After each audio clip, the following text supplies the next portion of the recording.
तो सबको जय मसीह की। आइए मेरे भाई बहनों, आज हम उत्पत्ति अध्याय 31 पढ़ते हैं। याकूब का लबान के पास से भागना। फिर लबान के पुत्रों की ये बातें याकूब के सुनने में आई। याकूब ने हमारे पिता का सब कुछ छीन लिया है और हमारे पिता के धन के कारण उसकी यह प्रतिष्ठा है। और याकूब ने लबान के मुख पर दृष्टि की और ताड़ लिया कि वह उसके प्रति पहले के समान नहीं है। तब यहोवा ने याकूब से कहा, अपने पितरों के देश और अपनी जन्मभूमि को लौट जा और मैं तेरे संग रहूंगा। तब याकूब ने राहेल और लिया को मैदान में अपनी भेड़ बकरियों के पास बुलवा कर कहा, तुम्हारे पिता के मुख से मुझे जान पड़ता है कि वह मुझे पहले के समान अब नहीं देखता, पर मेरे पिता का परमेश्वर मेरे संग है। तुम भी जानती हो कि मैंने तुम्हारे पिता की सेवा शक्ति भर की है, फिर भी तुम्हारे पिता ने मुझसे छल करके मेरी मजदूरी को 10 बार बदल दिया, परंतु परमेश्वर ने उसको मेरी हानि करने नहीं दिया।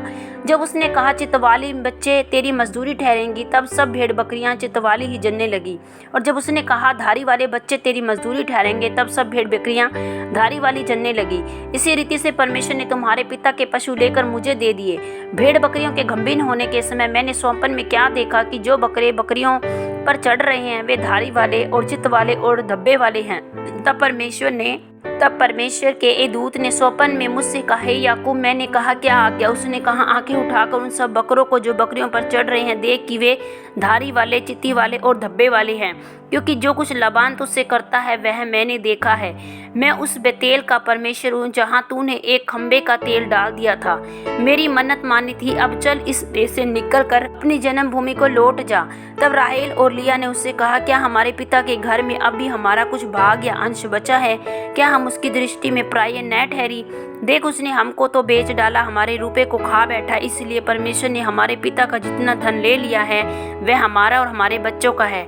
अब जो कुछ परमेश्वर ने तुझसे कहा है वही कर। तब याकूब ने अपने बच्चों और स्त्रियों को ऊँटों पर चढ़ाया और जितने पशुओं को वह पद्दनराम में इकट्ठा करके धनाढ्य हो गया था, सबको कनान में अपने पिता इसहाक के पास जाने के विचार से साथ ले गया। लबान अपनी भेड़ों का ऊन कतरने के लिए चला गया था और राहेल अपने पिता के गृह देवताओं को चुरा ले गई।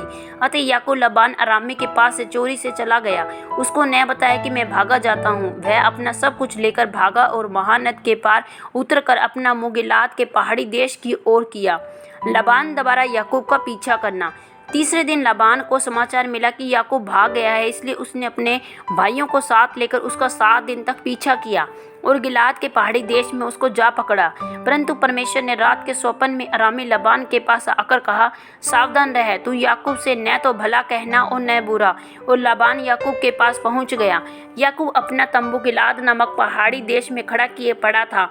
लबान ने भी अपने भाइयों के साथ अपना तंबू उसी पहाड़ी देश में खड़ा किया। तब लबान याकूब से कहने लगा, तूने यह क्या किया कि मेरे पास से चोरी से चला आया है और मेरी बेटियों को ऐसा ले आया मानो तलवार के बल से बंदी बनाई गई हो। तू क्यों चुपके से भाग आया और मुझसे बिना कुछ कहे मेरे पास से चोरी से चला आया? नहीं तो मैं तुझे आनंद के साथ मृदंग और वीणा बजाते और गीत गवाते विदा करता। तूने तो मुझे अपने बेटे बेटियों को चूमने तक नहीं दिया। तूने मूर्खता की है। तुम लोगों की हानि करने की शक्ति मेरे हाथ में तो है, पर तुम्हारे पिता के परमेश्वर ने मुझसे बीती हुई रात में कहा, सावधान रह, याकूब से न तो भला कहना न बुरा।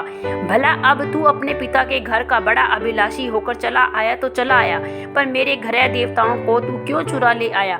याकूब ने लबान को उत्तर दिया कि मैं यह सोचकर डर गया कि कहीं तू अपनी बेटियों को मुझसे छीन न ले।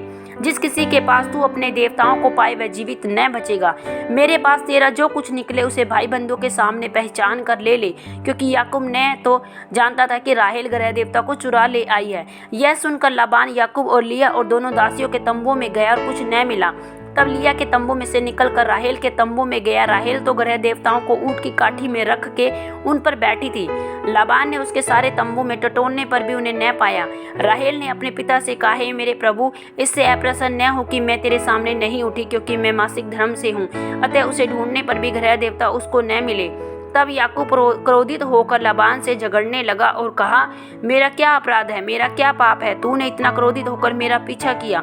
तूने जो मेरी सारी सामग्री को टटोल कर रखा, तो तुझको अपने घर की सारी सामग्री में से क्या मिला? कुछ मिला हो तो उसको यहाँ अपने और मेरे भाइयों के सामने रख दे, वे हम दोनों के बीच न्याय करे। इन 20 वर्षों तक मैं तेरे साथ रहा, उनसे न तो मैंने तेरी भेड़ बकरियों के गर्भ गिरे और ना ही तेरी भेड़ बकरियों के गर्भ गिरे, ना तेरे मेढ़ों का मांस मैंने कभी खाया। जिसे बनेले जंतु ने फाड़ डाला उसको मैं तेरे पास न लाता, उसी की हानि मैं खुद उठाता, चाहे दिन को चाहे चोरी को जाता चाहे रात को, तो तू मुझी से उसको ले लेता था। मेरी तो यह दशा थी कि दिन को तो घाम और रात को पाला मुझे खा गया, नींद मेरी आंखों से भाग जाती थी। 20 वर्ष तक मैं तेरे घर में रहा, 14 वर्ष तक मैंने तेरी दोनों बेटियों के लिए, 6 वर्ष तेरे भेड़ बकरियों के लिए सेवा की। तूने मेरी मजदूरी को 10 बार बदल डाला। मेरे पिता का परमेश्वर अर्थात अब्राहम का परमेश्वर, जिसका भय इसहाक भी मानता है, यदि मेरी ओर न होता तो निश्चित तू अब मुझे छूछे हाथ न जाने देता।